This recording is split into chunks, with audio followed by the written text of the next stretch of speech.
You're listening to the Wholesaling Inc. podcast. I'm your host, Lauren Hardy. And if this is your first time listening, welcome. You are about to listen to an awesome episode with one of my students who is having a lot of success in my program. His name is Riley McGarity. Riley, welcome to the show. Hey, Lauren, thanks for having me. How are you doing? I'm good. Hey, Riley, where are you from? I'm from San Diego, California, so a couple hours from where you are.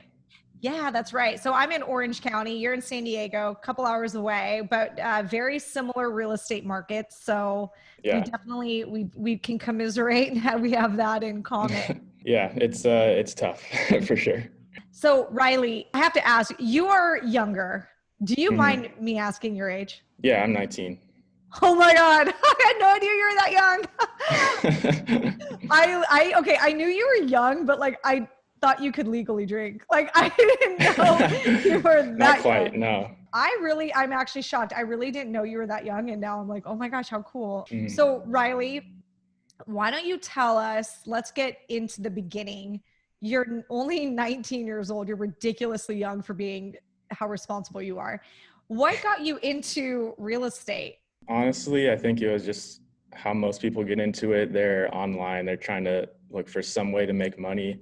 And that's kind of how it started out, was because I realized that I really didn't want to go to college and I really didn't want a normal job, because I had experimented with a normal job for a couple weeks and I hated it. So I had to figure something out. And yeah, I tried a couple other random online business models that I just really wasn't passionate about, and they didn't really turn out to be anything. So I came across some random video and then just went through a month of YouTube University and went from there. So that's okay. So that's hilarious. So you were in high school, you're approaching college age, and you just decided like, I'd rather die than go to college? Up until my junior year of high school, I was planning on going to college. I had a college set out that I was going to go to. And then I visited a couple places and I kind of saw what it was like, and I was researching more into it. And I just realized that's not the route I wanted to go, especially with after graduating high school. I didn't want to do that another 4 years. And what is it about college? Why did you not want to go? They're not talking about anything that I'm really passionate about. I mean, I couldn't even find a degree that I was really passionate about getting, and I just couldn't see how that could help me in my life. I know for a lot of people it does, and that's definitely the right path to go. For me, I had to figure something out, and fortunately that was wholesaling. That's okay. That's awesome. Well, yeah, college isn't for everybody. So I think that's really cool that at such a young age, you know that about yourself. Like you have a strong sense of like who you are. So that's cool. What did your parents think when you were like, I don't want to go to college? And they weren't really sell houses. They weren't really on board with it. Obviously they, supported whatever I wanted to do, but they did want me to go to college. So I had been planning on just starting to go to community college just to at least be doing something, because I was wholesaling for quite a long time and I was getting nothing. I was just losing money every single month. And then I finally got that first deal, and that kind of started the momentum. And then I just said, I'm not going to go at all. So tell me about when you started wholesaling, you started the process, and then when you got your first deal. When was that? So I started in October of 2018. Okay. So that's when I just started learning. I spent about a month just listening to podcasts, watching videos, listened to like 100 wholesaling episodes, and just went through the whole learning process. And then I just started taking some small action steps. I started cold calling, and this was all in San Diego. So I'd been trying to get a deal in San Diego for a little over a year, and I got one contract that fell through, but nothing other than that. So that's when I kind of decided that I'm going to try virtual. I knew that it was a couple of people had success with it. So I learned as much as I could, and then I just found a market, started marketing there, and then it took about 3 months until I got my first deal. Okay, so when did you get your first deal? That was in December of 2019. Okay, so you went basically a whole year. You were doing it in your backyard, San Diego, and I know what you're going through because I'm in Orange County. It's a very high-priced area. A lot of the techniques that you probably, would hear about on YouTube University did not really apply in those high-priced markets. So a lot of people don't realize that. Like, when you're newer, you just think, "Oh, well, it worked for this guy in, Idaho." Like, of Yeah. course it would work in San Diego, California, where house prices are on average $750,000. Like, Yeah. and you didn't Yeah. know that because even the guy in Idaho doesn't realize that he's not in California. It's not until you try and you try for a year. And, I had that exact same experience. Like, it was very frustrating. So yeah, the high price markets, the West Coast, the Californias, the New York, Miami, like I know we all kind of we can commiserate with each other a bit. So you Yeah. finally picked a virtual market just out of like what took you there? How did you figure out what market you wanted to be in? Yeah, I was just tired of Southern California and I knew I had to pick something quick because I didn't want to just be sitting around doing nothing. At that point, I had already given up on SoCal and I was just searching for another market, going through a Facebook group, and I saw someone made a post, a virtual wholesaling post, and I just started messaging with them, like, what market are you in and how did you choose that market? So they told me they were in a couple different markets. One of them was Wichita, Kansas. And so I was like, I didn't know anything about Wichita. I didn't know the house prices over there, the amount of investors over there. But he did a deal, so I knew I knew it was possible. So I just was talking with him back and forth, and I was like, "Hey, if I put some marketing dollars in that area and I happen to get something under contract, then can you dispo it for me?" And he said, "Yeah, sure. Just start marketing. If you get something, then let me know." And so that's what I started doing, and it still took me a couple months, but it was a lot quicker than SoCal. Right, exactly. And it's interesting. So you didn't know anything about Wichita. You were trying to find a virtual market. And I always give my first piece of advice when you're trying to find a virtual market is just search for the proven concept. So that was instinctually what you did. You didn't know this. You weren't a part of my program at the time, but that is my first piece of advice is find an area where other people are doing what you are trying to do and they're doing it successfully. So you found someone in Wichita closing deals successfully. So you thought, well, if he could do it, I could do it, right? Yeah, exactly. And at that point, I was pretty scared of competition.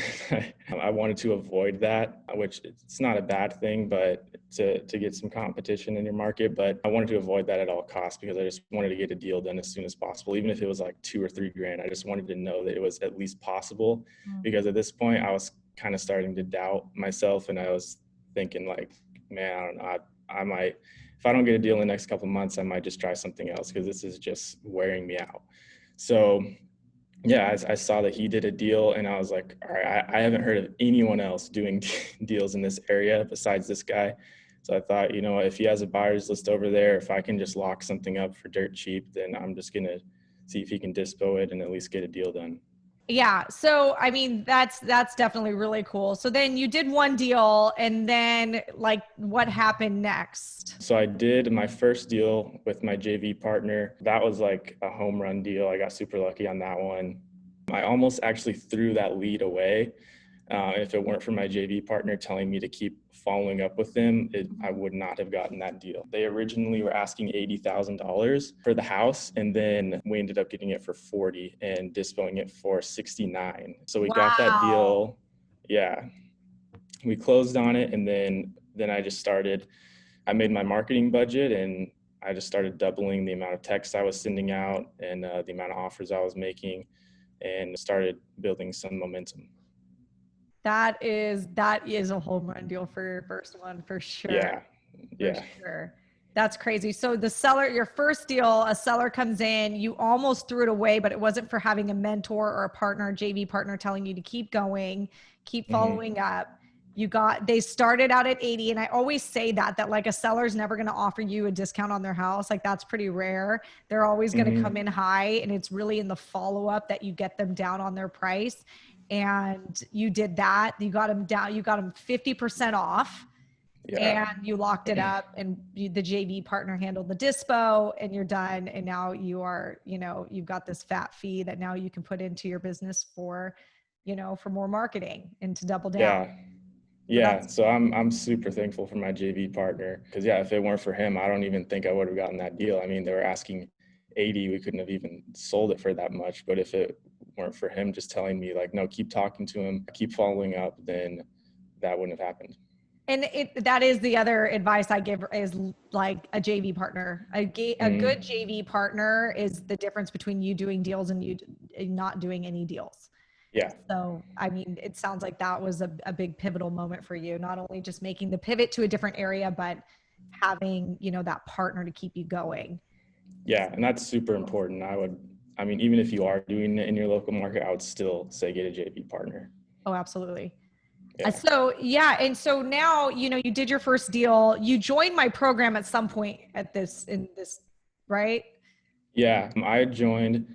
So my first deal had closed late December, and then I'd done a couple more, but they were way smaller. And I just wanted more consistency. I wanted to learn the ins and outs of virtual, because I didn't really have a virtual coach. I was just learning on my own, because my JV partner, that's his market. So he didn't do any virtual stuff at the time. So I was listening to Wholesaling Inc. And then they had mentioned you were going to join the program and start a virtual coaching program. So I literally, as soon as I got done listening to that podcast, I scheduled a call. That's awesome. Yeah. You Yeah. were one of my first students. Yeah. So yeah, that's really cool. So, I mean, yeah, I had no idea how young you were, but I definitely knew, I think I said it from the beginning, like, Riley, you remind me of me. There's something Yeah. about, when I got started, like a lot of the questions you ask really good questions. You work really hard. You're very consistent. And that's what I like about you, is Yeah. you actually do the work. You make offers, you talk to sellers, you really do the work. So Yeah. I love it. The And you do worst exactly what I place say. to be is analysis paralysis. I hate being in that state of mind so much that Right. I have to just do something, even if it's not really the right thing to do at the time. I may not know what the right step is, but anything is better than just being in that state of mind of not knowing what to do and being stuck. I mean, I can't agree with you more. And maybe like you're lucky that you're so young that you don't know any better. So you probably Yeah. don't get an analysis paralysis as much as maybe somebody in their 40s, Yeah. who's had a little bit, sometimes life experience. It's great in some ways, but then it also makes people afraid. And then, the more the more and you get stuck and you overanalyze what you're doing. And maybe that is part of it, is like that you don't really overanalyze and you just do. And that's really cool. Yeah, I definitely have. It hasn't been the best thing at times. I've locked a couple of contracts up way too high, and sellers have gotten super pissed off at me. Luckily, I haven't been sued, but yeah, there's I guess there's a downside to it. Right. Yeah. And you know what, I think that's very common. I mean, what you're telling me is something that does happen. It's very common. And I think it kind of happens to everybody when they're figuring Yeah. out the market. So, yeah. So what would you say? Do you have any practical advice as far as like maybe something that you got from your journey or from my program, just anything that you can share? Yeah. Well, one thing that I got from your program, this is something that I wasn't doing before, was continuing to plant seeds, no matter how many contracts you have or how many deals you think you have. Literally, like, even if you lock up a deal that you think you're going to make 50,000 on in the next 2 weeks, the next day, do exactly what you did to get that deal and keep doing that every day. Because if you just focus on that deal and you rely solely on that deal closing, by the time it closes, you're going to have a completely dry pipeline and you're going to have to rebuild. And that was one thing that really hindered my growth in the beginning, was the fact that I would get something under contract and I'd be like, okay, sweet, I got something under contract and this is my JV partner. See if he needs me for anything. And then I'll probably just, do some follow-ups here and there. And then that property, it would close. I would get my assignment check, and then I would have to completely rebuild my pipeline all over again. And I wouldn't get a deal for another 30, 45 days. But yeah, once I joined your program, I started asking these questions. You would help me with these things that I was really struggling with because I just wasn't growing. I wasn't having any consistency in my business. And then, yeah, so that really stuck with me. Every time I lock something up, the next day I just make sure I do exactly what I did to lock that contract up. Absolutely. And honestly, I mean, I know that because I did that. I made those mistakes when I started. A lot of people do. What I noticed is like you just needed some refining and some rules when it came to like your processes and your lead generation. So Yeah, you needed to consistently put out marketing. So you were consistently generating leads every single day. Doesn't matter how many contracts you locked up, that you are consistent with your lead generation, because today's leads are 3 months from today's deal. exactly. And Yeah. people don't realize that. So if you stop today for a month, in 3 months, you're going to have a dry month. Mm-hmm. So I always tell people that around Christmas and the holidays, if you stop during the holidays with your lead gen, and I know, I mean, a lot of us do, I will stop like on Christmas, the week of, Mm-hmm. because it's Yeah. like a little rude to call people like on Christmas. Like, Yeah. Yeah. but like, be careful. If anything, I want to double down the first 2 weeks of December. So I've got like more leads coming in so that it can allow me to kind of take that break for a week. But because I know that I do not want to have a dry, February, March. And a lot of people do that. They'll take December off completely. They'll take from November to December off. And then they'll wonder why quarter 1 is terrible for them. Yeah. Yeah, So exactly. Well, I would, get a deal closed at the beginning of one month, and then the next month I'd be like, all right, I'm just going to go extra hard this month. I'm going to send out twice as many texts, talk to twice as many people to make up for that. And then at the end of the month, it's like I made the same amount as last month or even less. And it's like, well, how does that work? It's because you went a whole month, 30 days without really doing any lead gen. you're right. And if you do it where you like double down, like I take the double down approach only in the holidays, like that's kind of a special time. Yeah. But like if you were consistently doing that, like, so say you were doing that 4 times a year, where, oh, I got a contract so I could kind of chill out and work on this contract. I hear that all the time from students, right? Like, I got a deal. Yeah, So exactly. I'm just busy working on this escrow. What are you working on? There's nothing to work on. Like, Yeah. give it to an escrow officer and get back to your lead generation. Like, what are you doing working on this deal, putting this deal together? Like, that's the bit. I hear that all the time. I'm like, you guys got to stop working on your deal. Work on getting more deals. But if you're doing that like 4 times a year, I mean, that's exactly why a lot of people have this like lopsided snowball effect, like where you think Yep. you're getting a snowball effect and then it becomes lopsided and falls on its side and you can't get the snowball back over again. I mean, I know it because I did it. I was the same. I got started and I had the same things, and you know, I know all the things that new investors do because I did them myself. Yeah, and that's the thing with having a JV partner. Is the point of having a JV partner is so that you can focus solely on lead gen and locking up contracts. Because once you get a contract, there's really not much that you have to do from that point. I mean, send the title company the contract, get escrow started, send them all the seller and buyer contract or contact info, and then you just need to start lead gen again. Exactly. And a lot of people, whenever, yeah, it's like, that's literally, you just said it in literally 15 seconds, what all you have to do. So then there's people though, that they'll be like, I've been putting this deal together like for 2 weeks. They don't do anything. They don't make a Yeah. single offer on a house.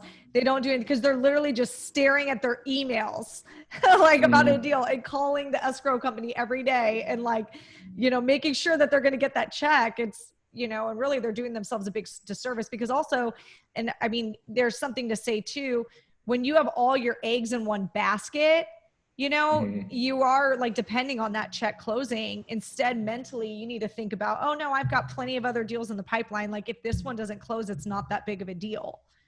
Yeah, exactly. I found myself relying on one deal for the entire month.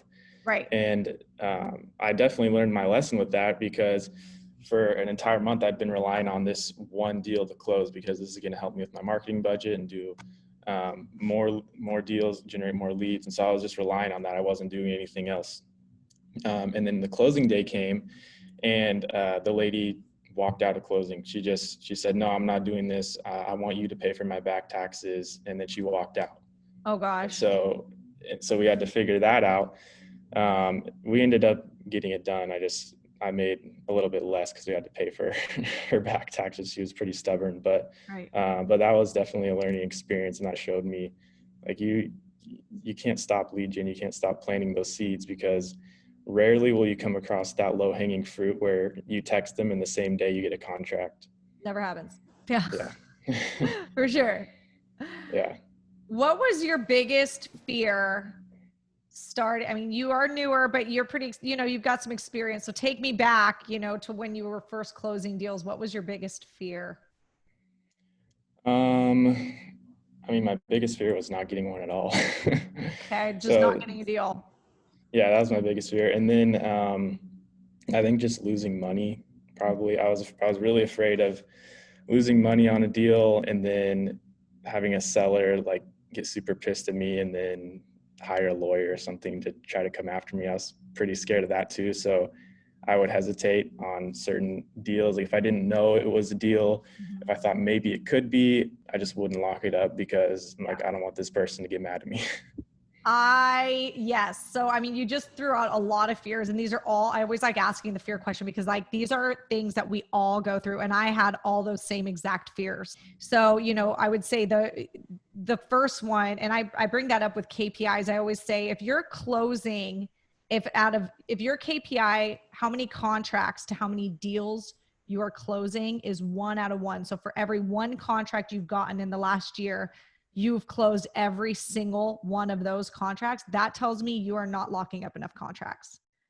And you think that sounds good. Like, oh yeah, I close 100% of all the contracts that I lock up. It's like, but no, that actually isn't good, because that means you're being too conservative.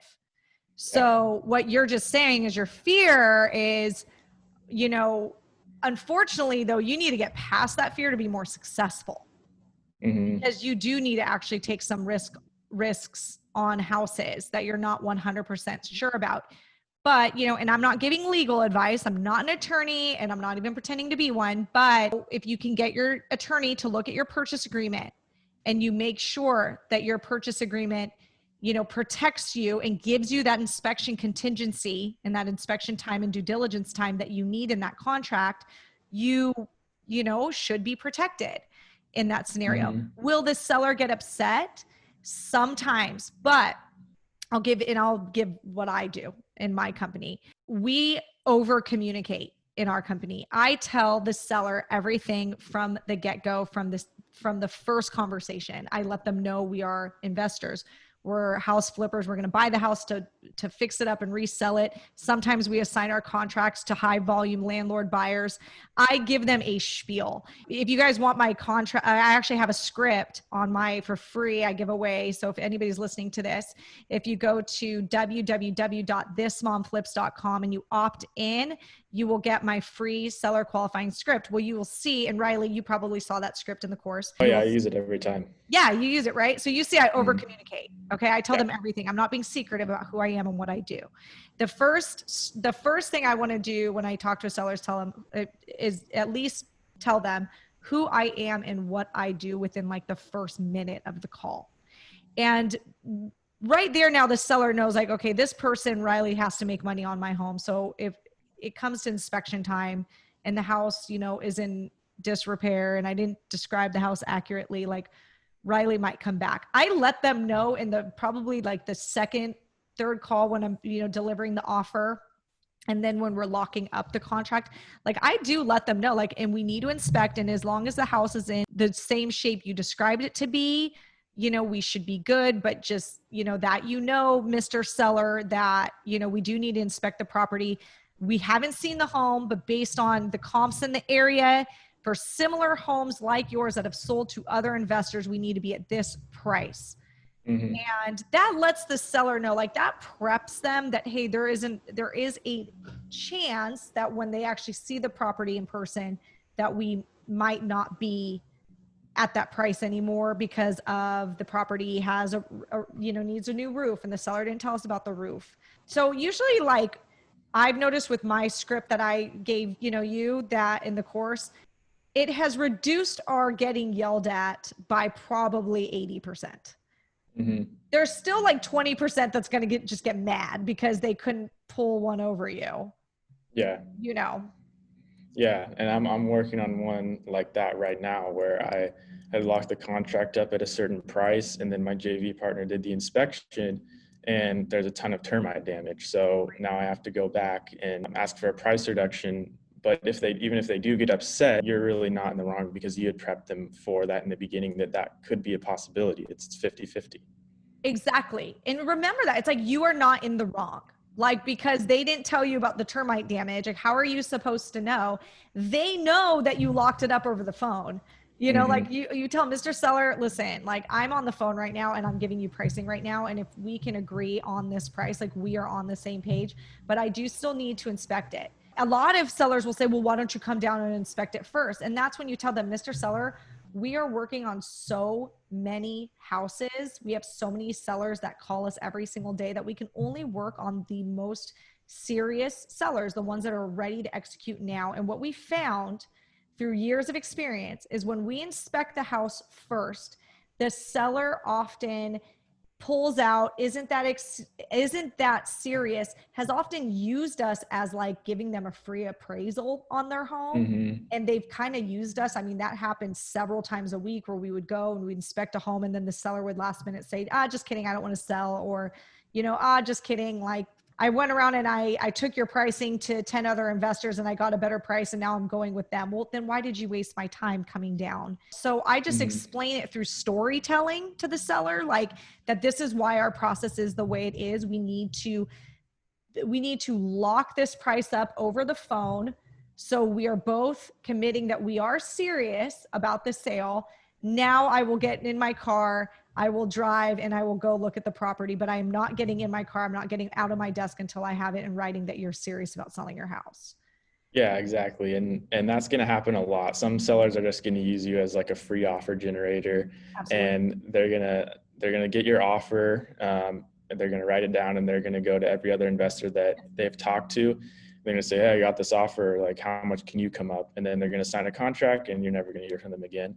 Yeah. So that happens all the time, where I think I have a really great deal. They seem pretty motivated. And then I try to contact them multiple times. They block my number, and then I'll check the county like a month later, and some random LLC owns it. It's like, okay, well, there's nothing you can do about that. Exactly. So, I mean, that's why I also like say, as far as like my sales philosophy and negotiation philosophy, is just get the seller to like you on the first call. And like, your goal is to get the seller to always like you, because if they like you enough, like, they will feel bad that they never, like, that they blocked your number, or that they didn't give you at least the option to come up on your price. Yeah. They will feel bad. So if they like you, they will answer the call and be like, okay, listen, I did talk to another investor and he offered me $5,000 more. At least that gives you the opportunity to see if you can come up $5,000. Yeah. I've started implementing that more after I lost a deal, I think last week. And since then, I've just been saying that to sellers, because a lot of the times they say, oh, I need to think about it. I need to ask my wife or talk to my sister or something like that. And I'm like, yeah, sure, talk to them and get back to me. But just, can you do me a favor and shoot me a text or give me a call if you get another offer, because I want a chance to maybe rerun my numbers and see if I can come up at all. Yeah. You can definitely say something like that, or just, hey, I'm going to be thinking about you. So either way, like, send me a text and just let me know, so I know, like, to not bother you anymore, and just, if you stay up on them enough, if you know that they need to sell, they should stay in a category in your CRM, because they need to sell, and just stay on them, and they will communicate, because you already made friends. You got them to like you. Like, they will communicate with you kind of what they're doing. You can get it out of them. And then that's when you can slip in, well, oh, so you talked to another investor? Well, what'd they say? Well, because I would be a little hesitant to say in the first call, well, hey, if you talk to anybody else, let me know, because I could come up. You don't want to do that, because that's kind of showing your cards that you could come up. But yeah, true. Get them to like you, really get them to like you, follow up. So they feel bad lying to you, You know, you want them to feel bad because they like you so much. And then every time you follow up, they have to come up with some lie of why they haven't signed your contract already. That's when they'll probably reveal that they talked to another investor. And that's when you say, well, where's the investor at? What price are they at? I always ask if they say they've talked to anybody else, I always ask, what price did they give you? Yeah, exactly. And one thing that's also helped me a lot is when we were on another Zoom call, I think a few weeks back, you said, and you were talking about a deal and you said it was never yours in the first place. And that's helped a lot because I find myself so fixated on certain leads that I think are going to be really great deals.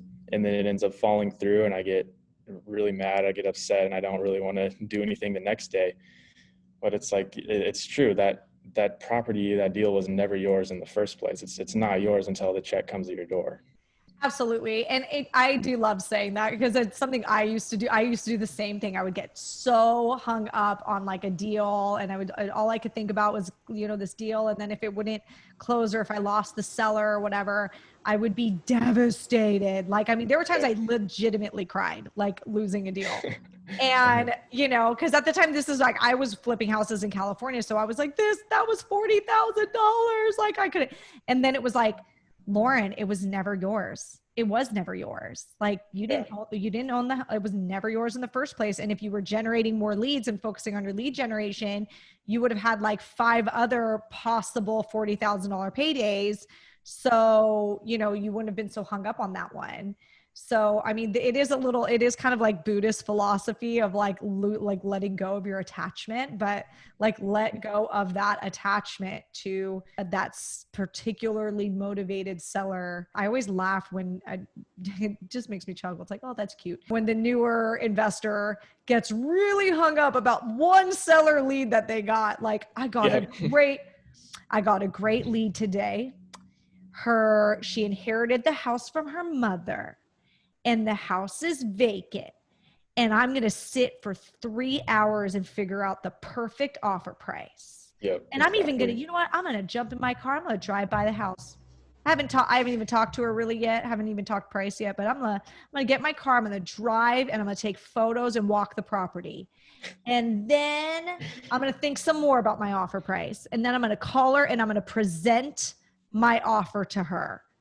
And like this, like, I mean, I can't tell you how many people, right? Like you've heard this story. Exactly what I did. Yeah, right. Everybody does. This is like a classic newbie move over like one lead. And you haven't even determined if that lead likes you. You haven't determined when that lead wants to sell, why they want to sell, who are the other decision makers in it. If they're talking to a realtor, how, you know, what kind of situation is selling to an investor, even that leads like best option? You know, you kind of want to make sure that like this is a good idea for them as well, you know? And so I hear that so many times, like, you know, and I'm like, whoa, you are way too attached to that lead already. Like I can already tell that's not your deal yet. So instead, put them through my qualification, you know, my acquisitions phases, you know, process, do the qualifying script, get them to like you, get them to know, you know, get to know who they are, why they're selling and when they need to sell, you know, get them to like you, to know you, to trust you, deliver an offer. Don't even dare get in your car and look at the home. Like hello, it's 2020. Get on PropStream, you know, get on Google Earth and look at it there. You don't need to get in the car. You're not making a presentation. Stop with these, like, I'm going to present an offer stuff. Like you're not presenting anything. Like you're not in front of a board of executives. Like just like come up with something that kind of works, like you think, by maybe finding some cash sales in the area and minusing, you know, your wholesale fee. Make the seller the offer and see if you're even on the same page.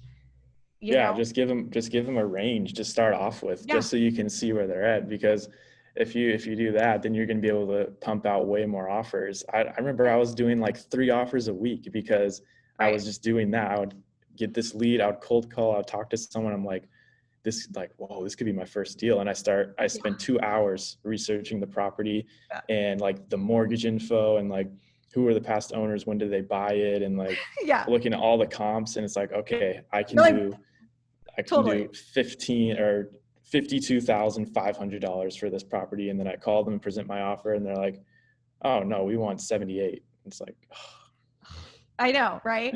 You borderline just stalked the seller, like in everything about them, like you're a background investigator, just to come up with 58,500. Like it's like you could have easily like gone on, like I talk about letsgooffer.com. You could easily have signed up for letsgooffer.com, come up with an offer range, give the seller that range, see if the seller is at all mentally in the same place as you, then kind of go back, refine your number a little bit. Okay. Then I was fine. Go back and maybe hem and haw about your exact number you want to give it.